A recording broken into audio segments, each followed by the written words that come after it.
Danica. I appreciate being here. I appreciate this opportunity. Um, what we're doing today is CPR demonstration, if you guys didn't know that yet. My name is Austin Miller. For those of you that don't know that yet, I am 22 years old. I'm a graduating senior here at CSUCI. I've lived in the Ventura County area for 4 years now, 2 years in Camarillo and then 2 in Oxnard.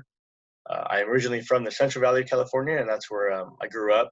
So I'm not from the area completely, but I'm pretty familiar with it now.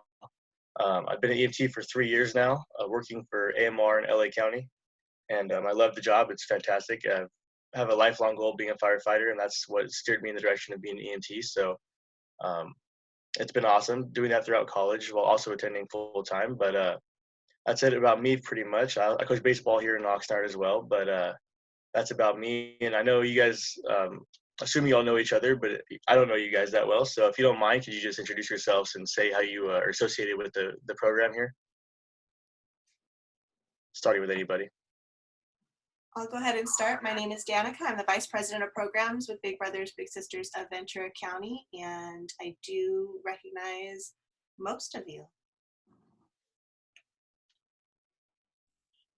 This is Yvette. I don't have my video on because I was running a little behind schedule, but I did want to listen. I've been with Big Brothers and Sisters as a big for a little over a year now, and I have an 8-year-old twin little girl, and I'm enjoying the heck out of her. So I always appreciate learning new things, and this is really cool. So thanks for your time, Austin. Absolutely.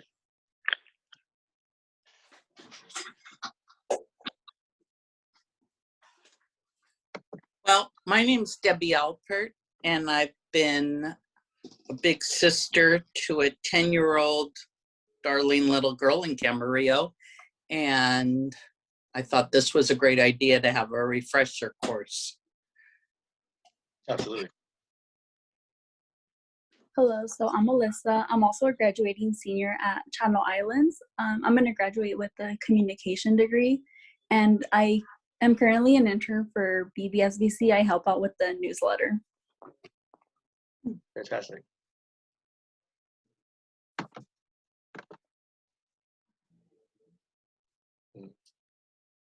I think we'll get going from there. If no one else is going to speak, we'll get going. All right, so we'll jump into it. So what we're doing today, I went over it briefly already, but it'll be an instructional CPR demonstration. We'll be focusing on the age groups, the demographics of children to adult to preteen CPR, which is different from infant CPR slightly. We can go over that later if anybody has questions about that. But since that's the main demographic you guys deal with, that's what we're going to go over today, and more specialized and specific to that age group. There'll be a visual demonstration along with a audio demonstration. The visual is a video that is online, and it's pretty quick. So after that, we're going to break it down step by step, slowly and more interactively after that with myself and you guys included. So whereas it is there's a lot of valuable information you're going to get today. It is not a full CPR class. So that being said, you will not be using the certification today. And I think you guys knew that up beforehand, but just to make sure we're on the same page, there will not be any certification today. But if you would like one, I have some information later on today that I can give you guys detailing where to go here locally to get that. So there's plenty of resources for that. We'll go over that towards the end here. I want to start with the Good Samaritan law in California. This law shields people from civil liability when they act in good faith, not seeking compensation to render emergency medical or non-medical care at the scene of an emergency. The reason I wanted to talk about this law is because for those of us that are not first responders, this is what's going to apply to you if you ever step foot in an emergency scenario and use your own skills. Because you're not trained, a lot of people are hesitant to act because they might get in trouble, but this law protects you from that. And the reason I put California in parentheses there is because this law differs from state to state. Some states have no law like this. Some states have more extensive laws regarding the Good Samaritan law. So, but this is how it works in California. So this does not apply to first responders. Anyone with any medical knowledge or training, as soon as they come in contact with a victim, they're held to their standard of scope of practice for their training level. But for people that are not involved with the healthcare field directly, this is what applies to you if you were to step into a scenario where you were able to give CPR or traffic accident or any type of emergency.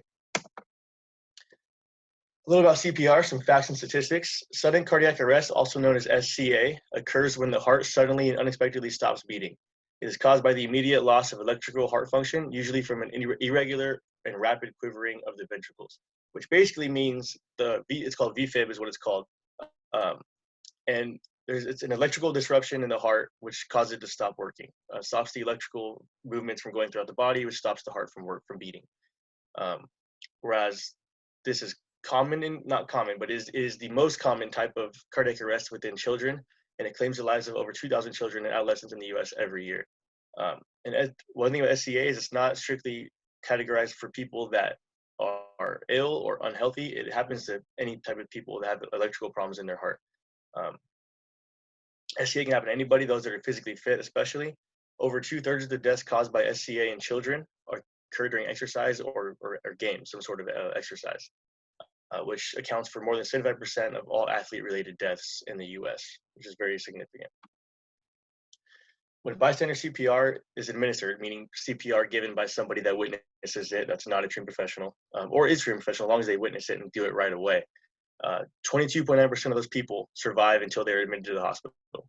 In comparison, if no one gives CPR until a first responder gets there, the number for that survival is 14.6%. So the gap between those two is a 50% gap of survival rate. 50% of a survival rate difference between the two versus someone giving CPR immediately as is witnessed versus waiting for a first responder. So that's a significant difference there. Bystanders step B in giving CPR gives the victim a significant increase of survival, which I was just going over there.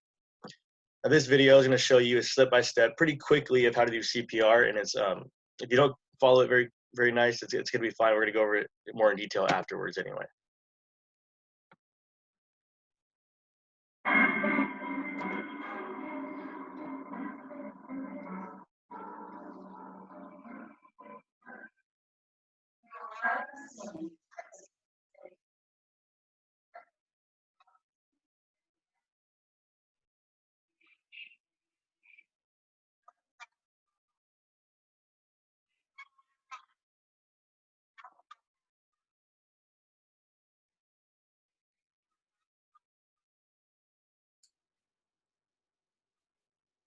I don't hear the volume. Do you? You're not hearing the volume in the video? No, do you, if you have do you have external speakers plugged in possibly? I believe so. Let me see if I can change that. But I know that a number of folks have been having trouble with Zoom audio lately, not just through this account, but through a number of accounts. So whether it's an account issue or a Zoom issue, if we can't hear the audio, if anybody's having trouble hearing the audio, Austin, maybe you can kind of just walk us through what we're observing in the video. Yeah, I'll go from the top here, if you don't mind.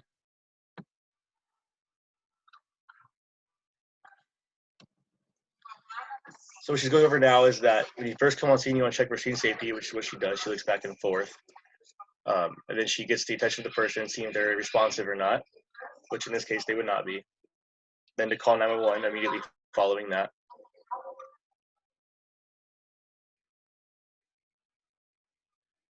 You want to have them on a hard, flat surface, which is what she's talking about here.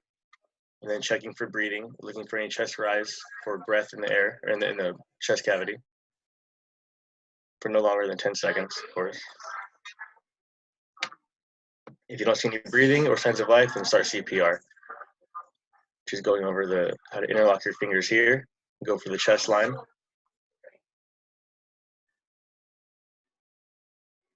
With your arms locked, compress for 30 times before stopping and giving rescue breaths, which she will do following this.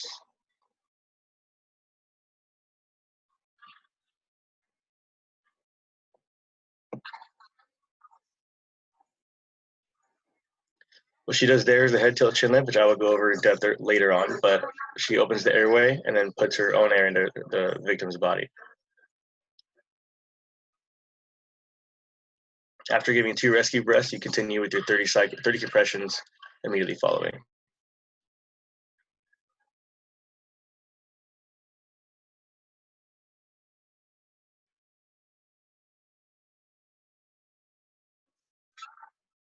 and then the cycle continues until you get signs of life, a rescue takes over, or any more help arrives.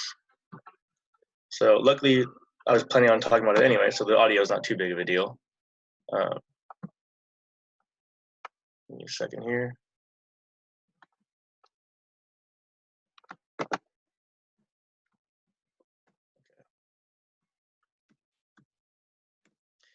Okay, so now for the step-by-step of what she did. So first thing you do when you get on scene of this kind of incident, any kind of medical scene or emergency scene, you want to check for scene safety. That's the biggest thing they teach us in our school, and then it's also important for everybody because people see something happen, they jump in right away, their adrenaline's pumping, and they just go to work, which is great because they want to help. However, a lot of times the scene may not be safe, whether there's stuff around the scene, either there's a threat or there is something dangerous hanging or some cars that are leaking gas, something like that, to where something that would be a threat to you and your victim that you want to see before starting to work on the victim here. Next, you want to tap and lightly shake the person that needs the assistance. Another thing that happens a lot in the first responder field is people see someone sleeping somewhere, they call the fire department or police department saying that someone's dying or dead. They get there, they shake them a little bit, and they're just sleeping. So that's why you want to check that before you start pounding on their chest. You want to make sure that they do need the help before you jump in and do anything drastic. After that, you want to alert the emergency activation system, meaning calling 911. If there's anyone else around, you want to have somebody else do it for you. That way you can stay there with the victim and start your compression, to start your assessment there. If no one's there, then you need to call them yourself just to get them rolling. Because every minute, every second you call them is a second earlier they're going to be there to help you and relieve you of your stress there. This is one of the most important steps of the process of CPR. It's opening the airway, and it's overlooked a lot, especially with someone that's not trained in the CPR methods and everything. This is done by using what we call the head tilt chin lift, and it's exactly what it says it is. You tilt the head back by using the chin and moving the back of the head back and the front of the chin up. So you're moving the head up and back, which that does, it opens the airway, it allows air to move freely throughout the body. After this, you check for breathing for no longer than 10 seconds. And if there's no breathing after the 10 seconds, then you want to start CPR. Delivering the rescue breaths, which is the mouth-to-mouth thing that we see on TV sometimes, and it was also in the video briefly. And this is a good demonstration here because it shows how she is still maintaining the airway by holding the head up, but also pinching the nose and giving the breath mouth-to-mouth. Pinching nose is an important part for several different reasons. A lot of times when you're doing CPR, there's stuff coming out of the nose. Also, your air can go right through the mouth, back out the nose. So that's why I want to pinch it to allow the air to circulate through the body. And it's always 2 rescue breaths for every 30 compressions. And I'll go over that a little more after this. So then you begin CPR. If you look at the top right of the picture here, it's a good demonstration of showing where to do CPR and how to do it. You want to interlock your fingers, one on top of the other, and then close one, and then start pushing with both.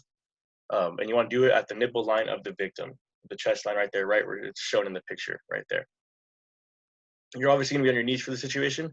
If the victim is somewhere elevated or on something, you want to get them onto the floor, onto a hard surface, hard as possible.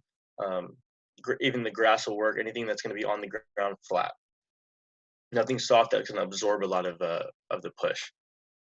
From there, you want to give 30 compressions and then pause to deliver the 2 rescue breaths that we just talked about, and continue the cycle until someone relieves you or an AED is located. If there's anybody else around, you want to swap out and swap in with each other every 2 minutes because it's a very arduous and tough process. It's very tiring. The adrenaline will sometimes get you through that, but also the position you're in is not comfortable. So if there's someone there, every 2 minutes, you kind of want to swap in and swap out, which is typically several rounds of CPR. So that was how you do the CPR. That was a step-by-step there. However, there's another method that's pretty popular now that's being taught, and it's called hands-only CPR. Hands-only CPR is only appropriate for teens and adults, which teens and adults is most people that you guys deal with our demographics here. Teens also classifies 11, 12, depending on the size of the child person. The process for hands-only CPR is the same as the step-by-step we went over. However, you take out the rescue breath, so there's no breathing for people. You want to deliver 100 to 120 compressions per minute using hands-only CPR, which is a lot more than you would do with the stopping and breathing for them. However, it's adequate compressions to get the blood and oxygen flowing throughout this person's body. So it's a lot more work and it's a lot more tiring, but it's very productive for this person as well. Now, hands-on CPR, like, as I said, became popular in the last decade or so, and for several reasons. The main reason was there's studies that have been done that showed that people that witnessed CPR, people that could have stepped in right away and helped and been the difference between life and death for this person, um, didn't hop in and didn't help because they were afraid to do the mouth-to-mouth part of CPR, which is fair because if anyone's seen CPR, it's a pretty ugly situation. A lot of times people are throwing up or spitting up while you're doing it because of the compressions, and also your gag reflex is a natural reflex. You don't need your brain to be functioning for you to do that. So throwing up and that stuff is happening, so it gets pretty nasty, just being the real part of it.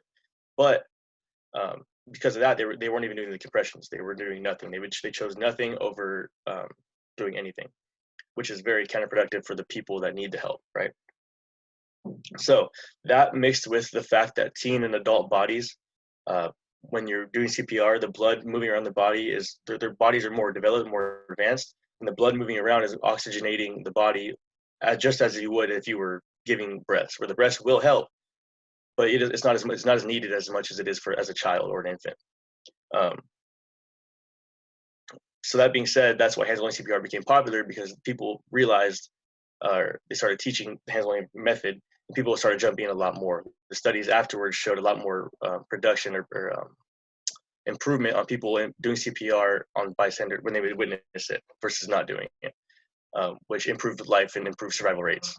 Every minute someone does not receive CPR when their heart is stopped, is that their chance of survival declines by 10%, which is very significant. Your average first responder is going to get there between 4 and 7 minutes of the first phone call, which is very fast, and they can still save a life there. It's very effective. However, if someone's there giving CPR from the minute that person falls, the chance for survival increases. It skyrockets. It's an insane change. And also, I went over this a little bit earlier, but like I said, if people don't want to do it because there was throwing up stuff going on when CPR is going on, which is true, if that does happen when we're doing CPR, you need to roll that person over and clear the mouth of any thing they're going to choke on, because that can make it worse as well. An AED is present, that changes the things slightly. It helps the patient out a lot more, it helps you out a little bit. The tough thing with AEDs is there's so many different types of them. They all do the same thing. They're all very helpful, but it's hard to learn one and then know exactly how they all work. It looks like that, but really they're pretty similar. But looking at them here in this picture, there's 7 different ones right there. They all look vastly different, but they're all very simple still. So if there's an AED near, you want to have the AED with you when you're doing this. That being said, you don't want to leave the victim to go get it unless it's super close. You want to have somebody else get that for you. And regardless if you have AED or not, you still do CPR beforehand for at least 2 minutes. Once you do that, after the cycle of 2 minutes is over, you've done your rescue breaths, you want to open your AED. And they're all different. The pads are usually located in the back, but what you do, and they should be plugged in already, you pull the pads out, and there's different pads for pediatric and adult sizes, right? And the adult ones are the ones that are typically plugged in already, but they're in a plastic packaging, okay? And you open the packaging, rip it open, then you apply the pads. The pads are labeled, so the pads tell you where it's going to go. One of the pads is going to go on the top part of the chest, and one of the pads at the lower part of the abdomen. And like I said, there's a picture of it on the pads, so you know where it's going to go. You can't really mess it up. And then it should be already plugged in. If not, then the AED will also talk you through this whole process. The AEDs are very helpful devices that are very simple. It's the equivalent of what we see on TV when doctors shock people with 2 pads. Same thing, but not as complicated and not as involved. It's more the AED doing the work itself. You just you make sure it's in the right spot. So when it tucks to you, it's going to be very, very clear and loud, telling you what to do step by step, slowly. So you're going to know where to put everything. Plug it in, and then you're going to want to analyze the area. But before I go there, if it's a male patient, male to adolescent to adult, there's likely to be some chest hair there. So where your pads go, you want it to be a very clean area, clean of chest hair, that being said. So a lot of times these AEDs will have razors in them, and you can just kind of shave it up really quick. It doesn't need to be perfect, but it needs to be able to stick onto the chest. So they'll have razors. If they don't have razors, another way you can do it is whatever pads you're not using. So like I said, they have usually adult, pediatric, and then a backup of both. So you can use the pads that you're not using, stick it on there, rip it off, and use it as sort of a wax kind of, and it'll take the hair off with it, and then apply the pads you're going to use. And then you'll be ready to go from there. Once the pads are applied, it's going to say, you're still doing CPR at this point. Somebody's doing CPR at this point. and it's going to start analyzing. Once it starts analyzing, you need to stop doing CPR. For a brief, it's about 5 to 10 seconds. Then it's going to analyze for heart rhythm or any type of electrical activity in the heart. Once it analyzes it, it's going to tell you one of two things. It's going to say either shock advised, or it's going to say continue CPR. If it says continue CPR, you just jump right back into it, keep doing your thing, 30 and 2, keep doing the 30 compressions, 2 breaths, and then repeat the cycle. Every 2 minutes, it will analyze again.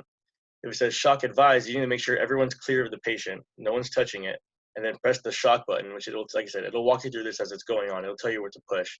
It'll usually light up for you too when you're about to push it. So make sure no one's touching the patient. Touch the button, it's going to shock them. Then you check for a pulse. If the patient has no pulse still, then you continue CPR and you go again. Contrary to what we see on TV a lot of times, the shock doesn't happen very often. Typically, it's just continue CPR because the AED needs some sort of electrical rhythm in the heart for you to be able to shock it. And typically with cardiac arrest, there's nothing going on in the heart. So that being said, whatever it tells you to do is what you have to do. And it is very clear, it helps, that's very helpful. And it analyzes every 2 minutes. So you need to keep that in mind. Now, like I said earlier, this CPR class we're doing today is not going to be, there's not going to be any certification or any cards you're going to get from it. But for anyone that is interested in that, I have resources here and I have a document I can send to any of you if you would like that, with phone numbers, websites, locations for all these locations here in Ventura County. The 2 in the bottom offered prices that they showed, and it was $80 and $70 per the class that the layperson would take. And from my experience, that's pretty on par with what you're going to get across the county, across anywhere for a CPR class.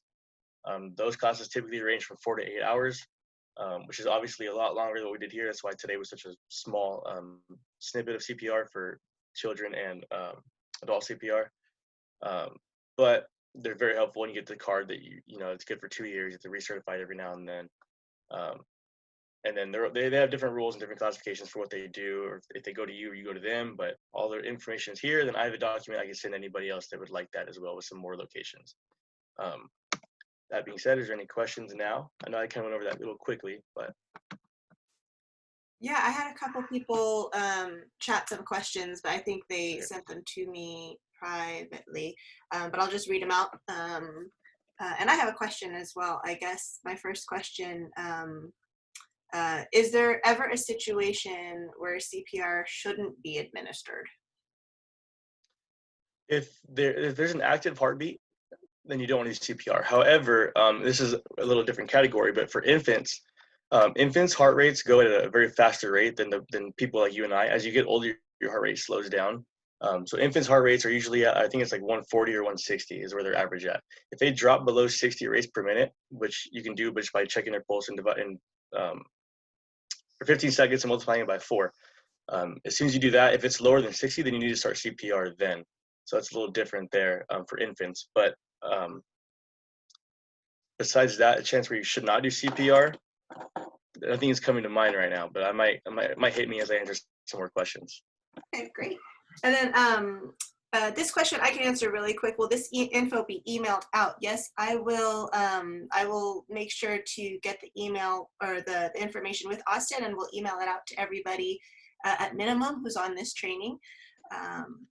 Then there were 2 other questions that a couple people did chat. Austin mentioned an uncomfortable position in delivering CPR. Can he describe that further?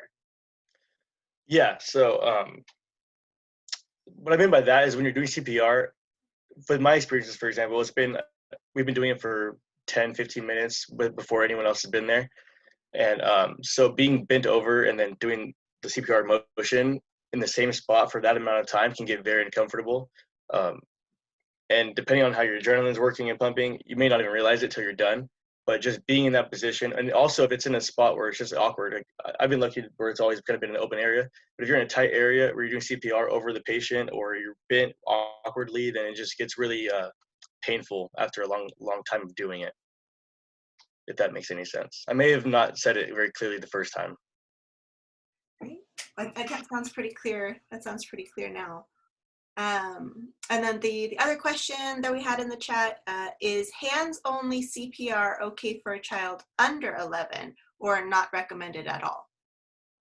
No, so for under 12, I believe is what the cutoff is you want to do the rescue rest no matter what. Older than, it's really, it's preteen to adults is which one you has only CPR for, because their bodies are developed and they function a little differently versus the child. So child CPR, you definitely want to work in the rescue breaths. And if you guys ever do a real or a full CPR class, that says, they usually offer these little keychains that have a mask that you can pull out. They're usually about the size of a quarter, but they're really folded, and you pull them out, and you can put that mask on the person and breathe for them without getting anything in your mouth, which is a good way to do it without risking yourself or the patient. But the rescue breaths are definitely important for the younger people. Great. Those are all the questions that I had in the chat. If anybody else has questions, feel free to take yourself off of mute and chime in. But yeah, in the meantime, Austin, this has been wonderfully informative. I learned a lot just listening in today. Are there any other questions? No, I'm just gonna. Oh, sorry. No, I you just go wanted ahead. to say thank you to Austin. This was a really good Yeah. reminder, and I'm happy that I came on today. So thank you. Yeah, I was going to say the same thing, Austin. You're very well spoken, and this is a very good presentation, even if I'm not an expert. But I'm curious to know, do you know Curtis Guy? I don't. Oh, well, he's leaving the area, but he's an EMT, and he did a lot of helivac or Oh, wow. helicopter rescue, and so he's a Here's the cool big stuff. right now, and he's precious. So I Right, thought yeah. maybe there would be a connection. Curtis is our one of our mentors of the year that was just announced, and I'm not sure if he's based in LA County, but I think Austin, if you're open to it, we'd love to hear a little bit more about just the work that you do and where you're based. I think you are based in LA County. Yeah. So I actually was a fire explorer back in my hometown in the Fresno area for 4 years, where I learned a lot of medical stuff through them. But I was also able to do some hands-on stuff as between the ages of 14 and 18 with them, which was really cool. Came over here, got my EMT, and then I got hired with AMR in LA County doing special events, which is Dodger games, Staples Center, the Coliseum, all the major venues in LA County is what we work. So the environments there were pretty hectic with concerts and stuff like that, but it was an awesome job. And then I also worked for my campus police department here at CSUCI back when that was still running. But I'm leaving the area soon, so I will not be doing those jobs anymore very, very soon. That's amazing service, an amazing experience. So thank you for doing all of those things. Absolutely, thank you. Wonderful. Any other thoughts? Well, great. Well, Austin, thank you so much. And everyone who's able to jump on today, thank you so much.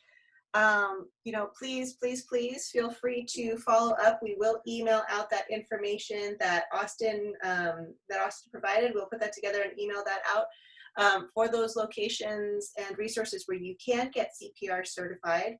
And I think this has been a great reminder of the importance of being prepared, especially when you're working with young people in your care. Again, just kind of having something like this in your toolkit to be able to continue to keep our mentees safe and to just keep the folks around you safe within or without our program. So Austin, again, thank you so much. Everyone else, thank you for jumping on. I guess Austin and I will hang back if anybody has any other questions. But otherwise, have a wonderful rest of your evening. Thanks again. Bye-bye. Thank you all. Thank you very much. Appreciate it. Have a good night.